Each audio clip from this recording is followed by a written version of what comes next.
Esselamu aleykum ve rahmetullahi ve berekatuh. Əziz və qiymətli cəmaat, Allah Taala'nın müvəffəqiyyəti, onun yardımı və köməkliyi ilə təcvid dərslərimizə davam edirik.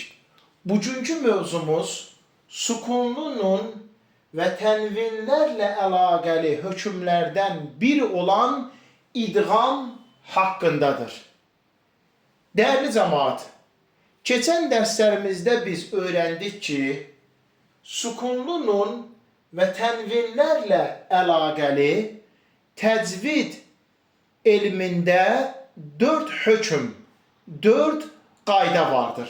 Bunlardan birincisi iqləb, ikincisi izhar, üçüncüsü idğam, dördüncüsü ixfədir.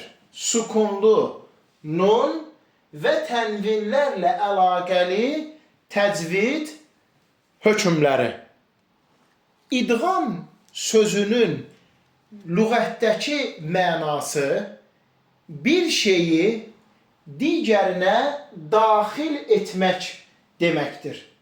Ərəb dilində idğam kəlməsinin mənası bir şeyi digərinə daxil etmək deməkdir.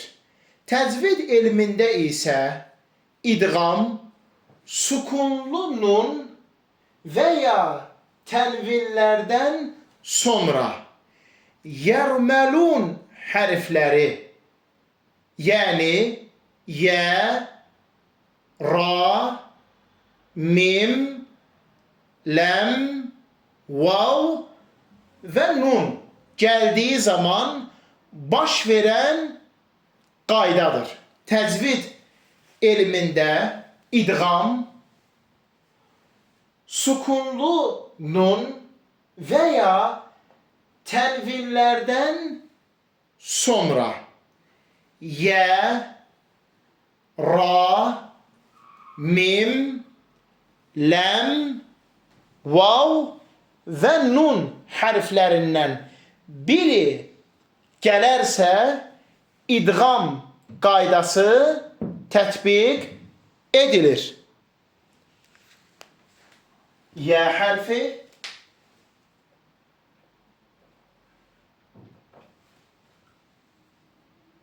ra hərfi, ləm hərfi, mim hərfi, nun hərfi və vav hərfi.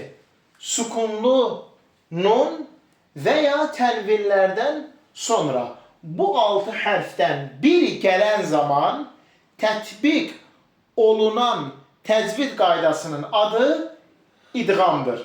Əziz cəmaat, bu 6 hərfə ərəb dilində yərməlun kəlməsində cəm edib toplamışlar. Yərməlunə. Yə, ra,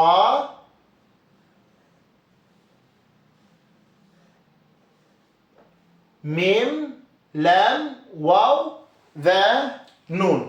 Yərməlunə kəlməsində cəm edib toplamışlar. Bu kəlmənin içərisində 6 hərfin hamısı mövcuddur. Sukunlu nun və ya tənvinlərdən sonra ən, in, un səsindən sonra bu 6 hərfin biri gələn zaman tətbiq olunan təcvid qaydasının adı idğamdır. İdğam 2 qismə bölünür. 1. İdğam ma'al gunnə, 2. İdğam bilə gunnə.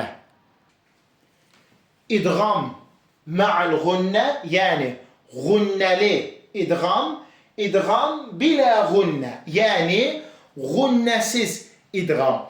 Gunnə kəlməsinin mənası səsi burun boşluğundan çıxartmaq deməkdir. Səsi burun boşluğundan çıxarmaq deməkdir. İdğam ma'al gunnə, yəni idğam qaydasına gunnə edərək, səsi burun boşluğundan çıxardaraq deməkdir. İdğam bilə gunnə, idğam qaydasını gunnəsiz, yəni burun boşluğundan çıxartmayaraq deməkdir. İnşallah bunların hamısını gələn dərslərimizdə idğam ma'al gunnəni və idğam bilə gunnəni öyrənəcəyik Allahın müvəffəqiyyəti ilə.